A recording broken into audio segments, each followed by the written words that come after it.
بسم اللہ الرحمن الرحیم۔ السلام علیکم پیارے دوستو، آج میں آپ کو ایک بہت ہی عبرتناک واقعہ سنانے جا رہی ہوں، جس کو سن کر آپ کے رونگٹے کھڑے ہو جائیں گے کہ ایک حافظ قرآن لڑکی کو سونا رکھنے پر اللہ کا دردناک عذاب کیوں آیا۔ آخر اس لڑکی سے کیا غلطی ہو رہی تھی کہ اسے اتنا دردناک عذاب کا سامنا کرنا پڑا۔ پیارے دوستو، اس سبق آموز واقعہ کو ہمارے ساتھ آخر تک ضرور سنیے گا، کیونکہ شاید آپ سے بھی یہ غلطی ہو رہی ہو۔ آج کا واقعہ میں آپ کو مسجد کے امام صاحب کی زبانی سناؤں گی۔ کہتے ہیں یہ عصر کے بعد کا وقت تھا اور اس وقت گرمی بے انتہا کی تھی۔ بہت حبس پھیلا ہوا تھا اور گھر سے باہر قدم رکھنے کو بھی دل نہیں کرتا تھا۔ مسجد میں عصر کی نماز کے لیے آنے والے لوگوں کی تعداد بہت ہی کم تھی۔ نماز کے بعد جیسے ہی لوگ اپنے گھروں کو روانہ ہوئے تو میں مسجد میں ہی ایک طرف پنکھا لگا کر لیٹ گیا۔ میں نے سوچا کچھ دیر آرام کر لیتا ہوں، لیکن تبھی محلے کا ایک آدمی عبدالغفور میرے پاس چلا آیا اور بڑے غمگین لہجے میں کہنے لگا، مولوی صاحب، میری بیوی انتقال کر گئی ہے، اس کی نماز جنازہ ادا کرنی ہے، آپ جنازہ پڑھا دیں گے؟ میں نے اس کی بات سن کر سب سے پہلے تو اس کے ساتھ افسوس کا اظہار کیا اور اسے کہا، مجھے تمہاری جوان جہان بیوی کے اس طرح موت کا بہت دکھ ہوا ہے، اللہ تعالیٰ اس کی مغفرت فرمائے، جنازے کا وقت کیا مقرر کیا ہے؟ میں نے اس سے پوچھا تو وہ کہنے لگا، مغرب کی نماز کے بعد ہی جنازے کا ارادہ ہے اور میں چاہتا ہوں کہ آپ ہی اس جنازے کو ادا کریں۔ عبدالغفور کی بات سن کر میں نے اس کے کندھے پر ہاتھ رکھا تاکہ اسے حوصلہ ہو اور کہا، میاں تم فکر مت کرو، میں جنازہ پڑھا دوں گا۔ اتنی دیر میں مسجد میں بچوں نے آنا شروع کر دیا۔ عبدالغفور واپس اپنے گھر چلا گیا۔ مجھے اس کی بیوی کا حقیقت میں بہت ہی زیادہ افسوس ہوا، کیونکہ غفور کی عمر ابھی مشکل سے 30 برس تھی اور اس کی بیوی تقریباً 23 یا 25 برس کی ہوگی۔ 2 چھوٹے چھوٹے بچے تھے۔ میں ان بچوں کے لیے بہت افسردہ ہو گیا، جن کی ماں اتنی کم عمری میں انہیں چھوڑ کر چلی گئی۔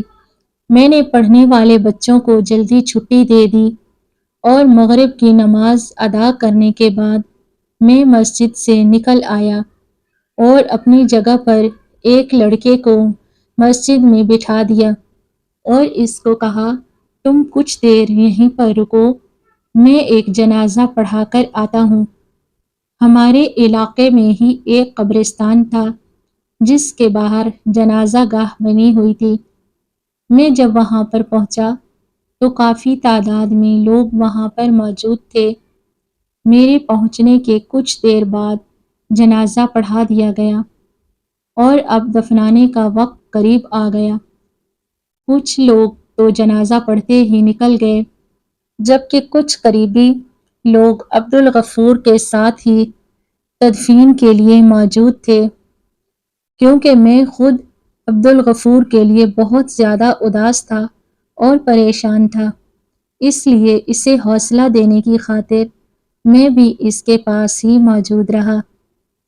قبر پہلے ہی کھودی جا چکی تھی اور اس وقت میت کو قبر میں اتارا جا رہا تھا، لیکن جیسے ہی قبر میں میت کو اتارتے تو ایک دم سے ایسا لگتا جیسے قبر تنگ ہونے لگی ہو اور قبر میں سے عجیب سی آوازیں آ رہی ہوں۔ قبر کے اندر سانپ اور بچھو ایک بڑی تعداد میں دکھائی دینے لگتے، جن کی پھنکار میں ایک عجیب سا خوف محسوس ہوتا اور وہ سانپ اور بچھو میت کو ڈسنے لگتے، کاٹنے لگتے۔ یہ منظر دیکھ کر اور یہ آوازیں سن کر وہاں پر موجود لوگ خوف زدہ سے ہو گئے۔ ان میں سے کچھ لوگ تو استغفار کرتے ہوئے وہاں سے بھاگ نکلے، جبکہ عبدالغفور بھی پریشان نظروں سے کبھی میت کی طرف دیکھتا تو کبھی قبر کی طرف دیکھتا۔ وہ خود اس وقت بہت غمگین تھا، میں بھی حیران اور پریشان تھا۔ آج تک ایسا کوئی بھی واقعہ میری نظروں کے سامنے نہیں گزرا تھا اور نہ ہی میں نے کبھی ایسی کوئی بات سنی تھی۔ اس وقت اندھیرا پھیل چکا تھا اور قبرستان کا ماحول بھی بڑا ہی خوفناک ہو چکا تھا۔ میرے اپنے رونگٹے کھڑے ہو چکے تھے، لیکن میں نے اپنی تسبیح کو جاری رکھا اور ورد کرتا رہا۔ اب عبدالغفور بے حد پریشان ہو چکا تھا اور سوچ میں مبتلا تھا کہ آخر ایسا ہو کیا گیا، یہاں تک کہ گورکن نے بھی وہاں پر رکنا مناسب نہیں سمجھا۔ وہ بھی وہاں سے جانا چاہتا تھا، لیکن پھر میں نے اور عبدالغفور نے اس سے درخواست کی اور کہا کہ دوسری قبر کھودے تاکہ میت کو وہاں دفنایا جا سکے۔ یوں تو سب لوگ چلے گئے، وہاں پر اب صرف عبدالغفور اور گورکن ہی موجود تھے۔ تبھی تو گورکن خوف زدہ تھا۔ پہلے تو اس نے منع کیا، لیکن ہماری منت سماجت کرنے پر وہ مان گیا اور اس نے دوسری قبر کھودنا سٹارٹ کر دی۔ اس قبر کو کھودنے کے بعد اس نے ہمیں میت وہاں لانے کا کہا اور خود ایک طرف کھڑا ہو گیا۔ میں اور عبدالغفور میت کو لے کر دوسری قبر کے پاس پہنچے اور اسے قبر میں اتارنے لگے، لیکن یہ کیا، اس قبر میں بھی ایک دم سے ایک بڑی تعداد میں سانپ اور بچھو دکھائی دینے لگے اور قبر کے اندر سے چیخ کی آواز بلند ہونے لگی، جبکہ گورکن تو اس منظر کو دیکھ کر بہت خوف زدہ ہو گیا تھا اور قبرستان چھوڑ گیا۔ اس وقت قبرستان میں صرف میں اور عبدالغفور تھے۔ عبدالغفور کی آنکھوں میں آنسو تھے، چہرے پر خوف اور ہونٹ کپ کپا رہے تھے۔ کبھی عبدالغفور کہنے لگا، مولوی صاحب، یہ کیا ماجرا ہے؟ میری اہلیہ کو جب دفن کرنے لگتے ہیں تو قبر اتنی تنگ کیوں پڑنے لگ جاتی ہے؟ سانپ اور بچھو کیوں نظر آنے لگتے ہیں؟ اب بتائیں آخر یہ سب کیا ہے؟ میں کیا کروں؟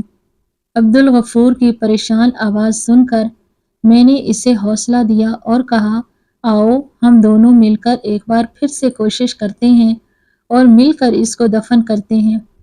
مجھے امید ہے اب ایسا کچھ نہیں ہوگا۔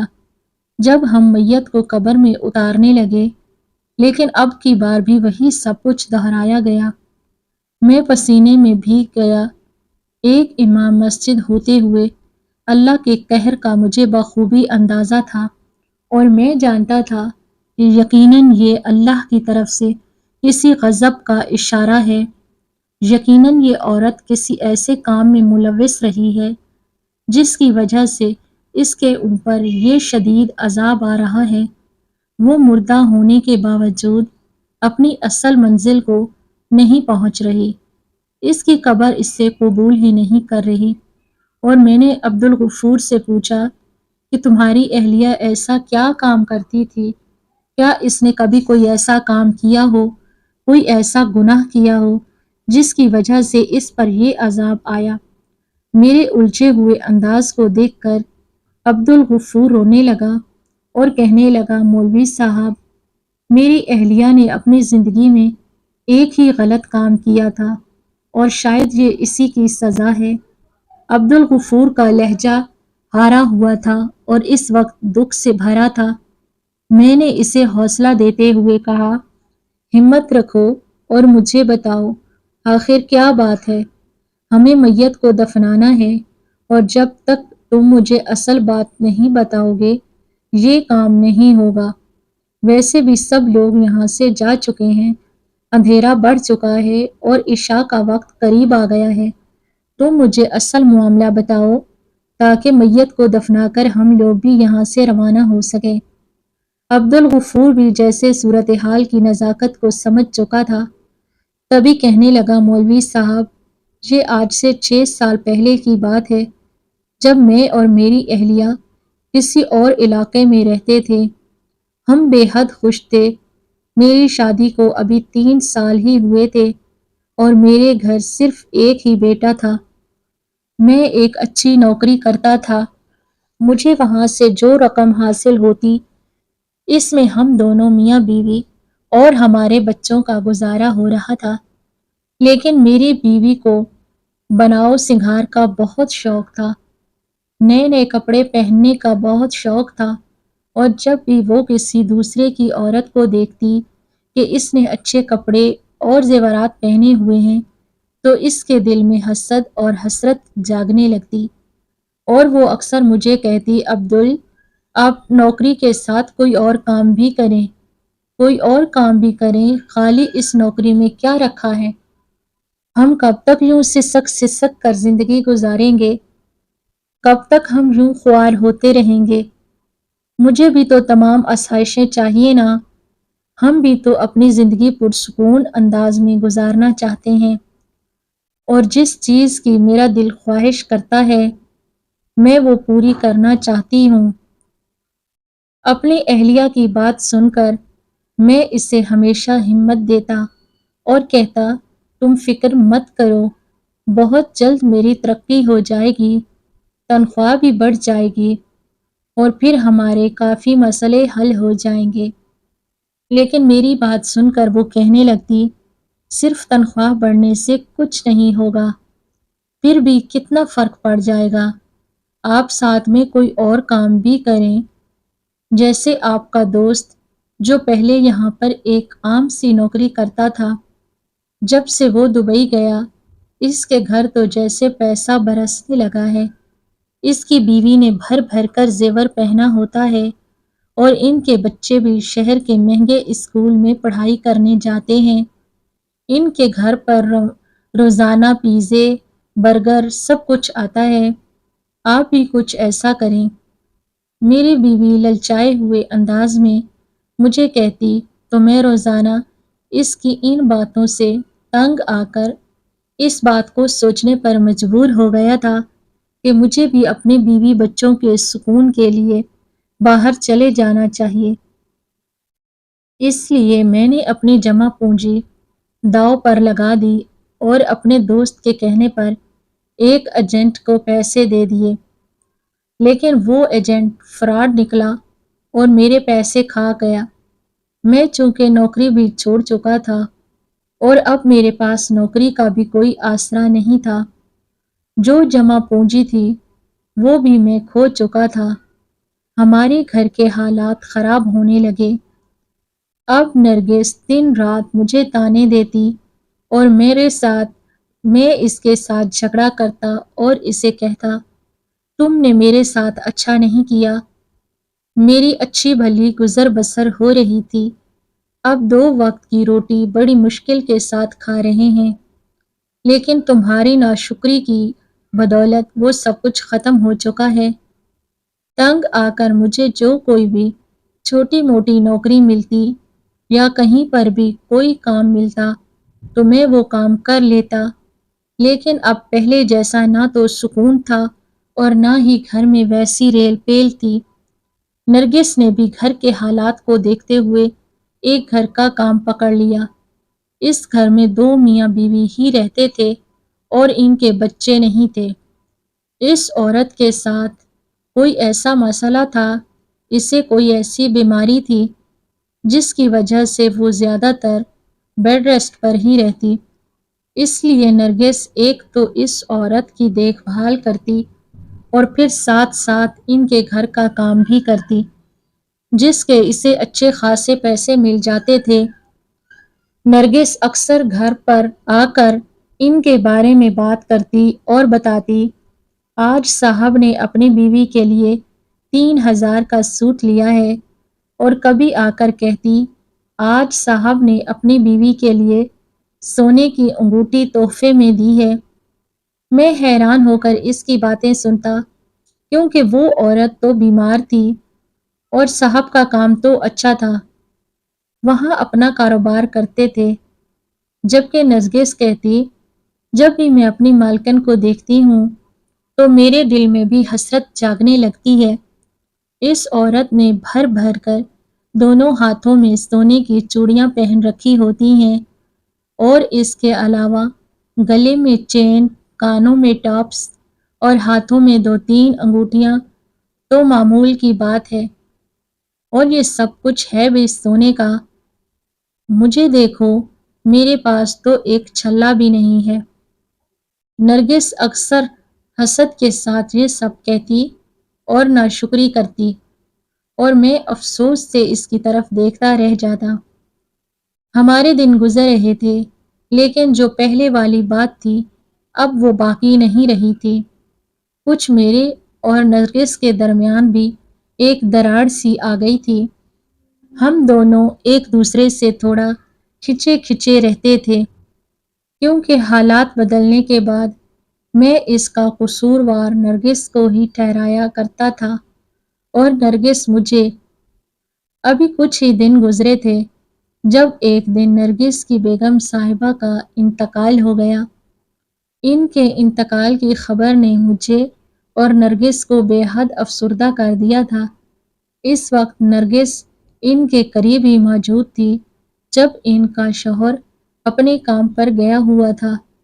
نرگس نے ہی اسے ان کی بیگم کے انتقال کی خبر سنائی، اور اس کے بعد نرگس اس کی تدفین تک وہیں پر موجود رہی۔ نرگس اب بڑی پریشان بھی تھی، اس کا کام جو چھوٹ گیا تھا اور اب وہ گھر میں ہی رہتی تھی۔ میں اسے حوصلہ دیتا اور یہی کہتا، تم فکر مت کرو، اللہ تمہارے لیے کوئی اور سبب لگا دے گا۔ لیکن میں نہیں جانتا تھا کہ نرگس کی پریشانی کے پیچھے کوئی اور وجہ ہے۔ جب مجھے اس وجہ کا پتہ چلا تو میں خود بھی بے حد غصے میں آ گیا۔ ایک دن جب میں شام کے وقت جلدی گھر آ گیا، کیونکہ اس دن میری طبیعت کچھ ٹھیک نہیں تھی، اور اس وقت نرگس کو میری آمد کے بارے میں پتہ نہیں تھا۔ وہ اپنے ہاتھوں میں سونے کی چوڑیاں پکڑ کر بڑی حسرت سے انہیں دیکھ رہی تھی۔ ان چوڑیوں کو دیکھ کر میں ایک دم حیران رہ گیا اور بے اختیار نرگس سے پوچھا، یہ چوڑیاں کہاں سے آئی ہیں؟ کس کی ہیں؟ میری آواز سن کر وہ بے حد گھبرا گئی اور چوڑیاں اس کے ہاتھ سے چھوٹ کر گر گئیں، جبکہ وہ بوکھلائے ہوئے انداز میں ان چوڑیوں کو ایک دم سے اٹھا رہی تھی اور کہنے لگی، ارے آپ کب آئے؟ مجھے دیکھ کر وہ گھبرا گئی تھی، جبکہ میں نے اس کے سوال کو نظر انداز کرتے ہوئے اس سے کہا کہ یہ چوڑیاں کس کی ہیں اور کہاں سے آئی ہیں؟ میرے لہجے میں اور آنکھوں میں شک تھا، جسے دیکھ کر نرگس گھبرا گئی اور اس کے ہاتھ پیر پھولنے لگے۔ تبھی وہ ایک دم بے اختیار اپنا چہرہ اپنے ہاتھوں میں چھپا کر زور زور سے رونے لگی اور کہنے لگی، عبدل، مجھ پر شک مت کریں، میں آپ کو سب کچھ سچ سچ بتاتی ہوں۔ تبھی نرگس نے کہنا شروع کیا کہ میں جس گھر میں کام کرتی تھی، بیگم صاحبہ کے پاس اتنا زیور تھا اور وہ اپنے ہاتھوں میں پہنے بھی رکھتی تھی۔ میں ان کو عجیب سی حسرت سے دیکھتی تھی۔ میرے دل کو بھی خواہش پیدا ہوئی کہ میں بھی ایسا ہی زیور پہنوں، اپنے ہاتھوں میں اس طرح کی چوڑیاں پہنوں، انگوٹھیاں پہنوں۔ ان کی چوڑیاں مجھے بہت زیادہ پسند تھیں، اس لیے جب بیگم صاحبہ کا انتقال ہوا، اس وقت نہ جانے مجھے کیا ہو گیا، شیطان مجھ پر حاوی ہو گیا اور میں نے بیگم صاحبہ کے ہاتھ سے وہ چوڑیاں اتار لیں، کیونکہ میں جانتی تھی کہ صاحب اس وقت بہت زیادہ غمزدہ ہوں گے اور غم کی حالت میں انہیں اس بات کا بالکل اندازہ نہیں ہوگا کہ چوڑیاں غائب ہیں۔ اور وہی ہوا، صاحب نے اس بات کو محسوس ہی نہیں کیا، کیونکہ باقی زیور تو ویسے کا ویسا ہی موجود تھا، صرف چوڑیاں ہی تو غائب تھیں۔ میں پہلے تو ڈرتی رہی، لیکن پھر بعد میں مطمئن ہو گئی تھی کیونکہ صاحب کو واقعی ان چوڑیوں کے گم ہو جانے کا کچھ پتہ نہیں چلا۔ وہ تو بیگم صاحبہ کے غم سے باہر ہی نہیں نکل رہے تھے۔ لیکن عبدل، جب سے میں یہ چوڑیاں گھر لے کر آئی ہوں، نہ جانے کیا بات ہے، ایک بار بھی انہیں اپنے ہاتھوں میں پہن کر نہیں دیکھ سکی۔ میں جب انہیں اپنے ہاتھوں میں پہنتی ہوں تو بے اختیار بیگم صاحبہ کا چہرہ میری نگاہوں کے سامنے آ جاتا ہے اور ان کے ہاتھوں میں پہنی ہوئی یہی چوڑیاں مجھے دکھائی دینے لگتی ہیں۔ میں گھبرا جاتی ہوں اور ان چوڑیوں کو واپس رکھ دیتی ہوں۔ اب تو روز رات کو خواب میں بیگم صاحبہ مجھے دکھائی دیتی ہیں اور وہ مجھ سے گلہ کرتی ہیں کہ نرگس، یہ تم نے میرے ساتھ کیا کیا؟ تم نے ایک مرتی ہوئی عورت کے ساتھ دغا بازی کی، اس کے وجود کے ساتھ دھوکہ کیا، اس کے مال میں خیانت کی، اور یہ بات وہ روز مجھ سے کرتی ہیں اور میں ڈر کر اٹھ کر بیٹھ جاتی ہوں۔ میں بے حد گھبرائی ہوئی ہوں۔ اس طرح نرگس ہر وقت گھبرائی ہوئی سی رہنے لگی۔ سمجھ میں نہیں آ رہا کہ کیا کروں۔ یہ چوڑیاں تو جیسے ہی میرے گلے کا پھندا بن گئے۔ نرگس نے بے بسی کے عالم میں روتے ہوئے جب مجھے یہ سب کچھ بتایا تو میں اسے دیکھتا رہ گیا، کیونکہ مجھے یقین نہیں آ رہا تھا کہ میری بیوی اتنی غلط حرکت کرے گی اور پھر مجھے وہ بتائے گی بھی نہیں۔ میں اسے کیا ڈانٹتا، کیا لڑتا، کیونکہ وہاں تو پہلے ہی پچھتاوے کی آگ میں نرگس جل رہی تھی اور ایک مسلسل عذاب میں مبتلا تھی۔ تو میں نے یہی کہا، اگر تمہیں اپنے کیے پر کوئی پچھتاوا ہے اور تم چاہتی ہو کہ تمہارے دل سے یہ پچھتاوا ختم ہو جائے تو بہتر یہی ہے کہ گھر جاؤ اور صاحب کو ساری صورتحال کے بارے میں بتا دو۔ میں نے نرگس کے کندھے پر ہاتھ رکھتے ہوئے اسے حوصلہ دیتے ہوئے سمجھایا، لیکن وہ ایک دم ڈر گئی اور کہنے لگی، نہیں نہیں عبدل، میں یہ نہیں کر سکتی، کیونکہ اگر میں نے ایسا کیا تو صاحب مجھے جیل میں بھجوا دیں گے۔ میں جانتی ہوں صاحب بہت اصول پرست ہے اور وہ کسی کی بھی چھوٹی سے چھوٹی غلطی کو بھی معاف نہیں کرتے، اور بیگم صاحبہ کے جانے کے بعد تو وہ ویسے بھی ان کا دل بے حد سخت ہو چکا ہے۔ میں جانتی ہوں اگر میں نے ان کے سامنے اپنے اس گناہ کا اعتراف کیا تو وہ یقیناً میری غلطی کو معاف نہیں کریں گے، بلکہ مجھے جیل بھجوا دیں گے، اور میں کیسے جیل جاؤں؟ کیسے تم لوگوں کے بغیر رہوں گی میں؟ یہ کہتے ہوئے نرگس میرے ہاتھ تھام کر پھوٹ پھوٹ کر رونے لگی اور میں بے بسی سے اسے دیکھتا رہ گیا۔ مجھے سمجھ نہیں آ رہی تھی کہ میں اسے کیسے تسلی دوں، اسے اپنے پچھتاوے کی آگ سے کیسے نکالوں۔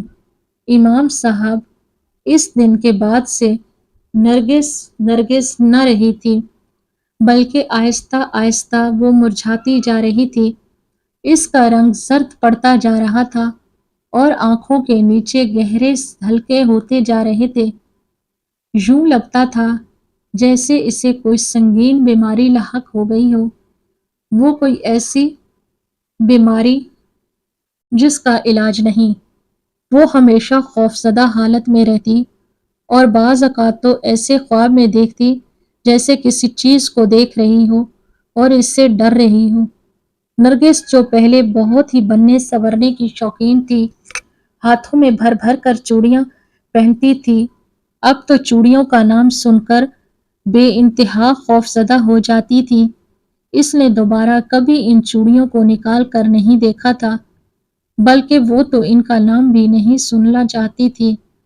اسی حالت میں ہمارے گھر میں ایک بیٹی نے جنم لیا، لیکن نرگس کا دل اس بیٹی کے ساتھ بھی نہیں لگ سکا۔ وہاں اب پچھتاوے اور خوف کے حصار میں تھی۔ اب تو اسے جیتے جاگتے بھی بیگم صاحبہ دکھائی دینے لگی تھی اور وہ اکثر انہیں سامنے دیکھ کر چیخنے چلانے لگتی اور اس پر ایک عجیب سی دورے کی کیفیت آ جاتی۔ میں چاہتا تھا کہ میں صاحب سے بات کر کے انہیں ساری صورتحال بتا دوں اور نرگس کے لیے معافی مانگ لوں۔ شاید اس طرح نرگس کے اس پچھتاوے کی آگ سے نکل آئے اور اس کی حالت بہتر ہو جائے۔ اس لیے میں نرگس کو بتائے بغیر صاحب کے بنگلے پر گیا، لیکن پتہ چلا کہ صاحب 2 مہینوں کے لیے باہر کے ملک چلے گئے ہیں۔ میں بہت مایوس ہوا کیونکہ نرگس کی حالت دن بدن خراب ہوتی جا رہی تھی اور اس کی چیخ میرے کلیجہ کو چیر دیتی تھی۔ میں جانتا تھا اس نے لالچ میں آ کر ایک مرتی ہوئی عورت کے ہاتھوں سے چوڑیاں اتارنے کی بہت بڑی غلطی کی ہے، لیکن اب وہ غلطی اس کے گلے کا پھندا بن چکی تھی۔ وہ چوڑیاں اب بھی ہمارے گھر کی الماری میں پڑی ہیں اور نرگس اسی پچھتاوے کی آگ میں دنیا سے چلی گئی۔ اس پچھتاوے کی آگ سے وہ دنیا چھوڑ کر چلی گئی اور اب ساری صورتحال آپ کے سامنے ہے۔ میں اس کی نماز جنازہ ادا کرنے کے بعد اسے دفنا رہا ہوں، لیکن قبر اسے قبول کرنے سے انکار کر رہی ہے اور سانپ اور بچھو اسے ڈسنے کو بے قرار ہے۔ مولوی صاحب اب آپ ہی بتائیں میں کیا کروں؟ میں کیسے یہ سب برداشت کروں؟ یہ کہہ کر عبدالغفور پھر سے رونے لگا اور میں ایک دم سکتے کے عالم میں چلا گیا۔ میں سوچ بھی نہیں سکتا تھا کہ ایک عورت ایسے گناہ میں مبتلا ہو جائے گی۔ میں نے کچھ سوچ کر عبدالغفور سے کہا، تم ایسا کرو، گھر سے وہ چوڑیاں لے آؤ، کیونکہ مجھے لگتا ہے کہ میت کو دفنانے میں ان چوڑیوں کا کردار بہت اہم ہے۔ میں نے جب عبدالغفور سے یہ کہا تو وہ بے یقینی سے میری طرف دیکھنے لگا۔ مولوی صاحب، چوڑیوں کا کردار دفنانے میں کیا ہو سکتا ہے؟ آخر آپ کیا کہنا چاہتے ہیں؟ عبدالغفور کے لہجے میں تسبیح تھی۔ تبھی میں نے اس سے کہا، تم چوڑیاں تو لے کر آؤ، پھر میں تمہیں بتاؤں گا۔ میں تب تک یہیں پر موجود ہوں۔ میں نے اسے تسلی دیتے ہوئے گھر بھیجا اور خود تب تک استغفار کی تسبیح پڑھتا رہا اور نرگس کی مغفرت کے لیے دعا کرتا رہا۔ تبھی 20 سے 25 منٹ کے بعد عبدالغفور ہانپتا کانپتا واپس آیا اور اس کے ہاتھ میں وہ چوڑیاں موجود تھیں۔ وہ چوڑیاں سونے کی تھیں، بے حد خوبصورت چوڑیاں تھیں، شاید جنہیں دیکھ کر ہر عورت کا دل پگھل جائے اور وہ اسے پانے کے لیے بے چین ہو جائے۔ نرگس کی خواہش بھی کچھ بے جا نہ تھی، لیکن اس نے اپنی خواہش کو پورا کرنے کے لیے غلط قدم اٹھایا اور ایک مرتی ہوئی عورت کے ہاتھ سے چوڑیاں اتار کر ہمیشہ کے لیے اپنے آپ کو ایک مسلسل عذاب میں مبتلا کر لیا۔ تبھی میں نے عبدالغفور سے کہا، ان چوڑیوں کو نرگس کے کفن کے اوپر رکھو اور پھر میرے ساتھ میت کو دفن کرو۔ میرے کہنے کے مطابق عبدالغفور نے ایسا ہی کیا، چوڑیوں کو نرگس کے کفن کے اندر رکھ دیا اور پھر میرے ساتھ میت کو قبر میں اتارنے لگا۔ اب کی بار قبر نے اسے قبول کر لیا۔ نرگس کو وہ گناہ جو اس نے اپنے دل کو خوش رکھنے کے لیے کیا تھا، اب اس کے ساتھ ہی جا رہا تھا اور نہ جانے آگے اس کے ساتھ کیا ہونے والا تھا۔ یہ تو اللہ تعالیٰ کا راز ہے، یہ ہم میں سے کوئی بھی نہیں جان سکتا۔ میں نے اور عبدالغفور نے نرگس کو دفنا دیا اور قبر کی مٹی برابر کر کے ہم لوگ قبرستان سے نکل آئے۔ اس وقت عبدالغفور بے حد افسردہ تھا، کیونکہ اس سے پریشانی دوہری تھی اور دکھ دوہرا برداشت کرنا پڑا۔ پہلے تو اس کی عزیز جان سی بیوی اس دنیا سے رخصت ہو گئی اور دوسرا اس کی میت کے ساتھ وہ سب کچھ پیش آتا رہا۔ اس نے بھی عبدالغفور کو بے حد پریشان کر دیا تھا۔ میں سارے راستے اسے یہی سمجھاتا رہا، صبر کرو، تسلی رکھو، عبدالغفور کو اس کے گھر چھوڑا اور میں خود مسجد میں آ گیا۔ عشاء کی نماز ادا کی۔ عشاء کی جماعت کب کی ہو چکی تھی، لیکن مجھے تو ابھی ادا کرنی تھی۔ میں نے اکیلے ہی نماز ادا کی اور اللہ کے حضور نرگس کے لیے بے حد دعا کی، کیونکہ میں جانتا تھا نرگس نے ایک ایسا گناہ کیا جس کی سزا میں شاید اسے قیامت تک بھگتنی پڑے گی۔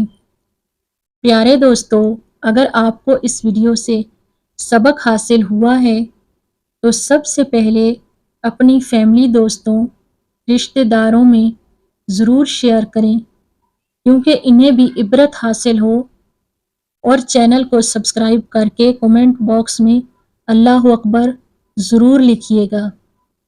شکریہ۔ اللہ حافظ۔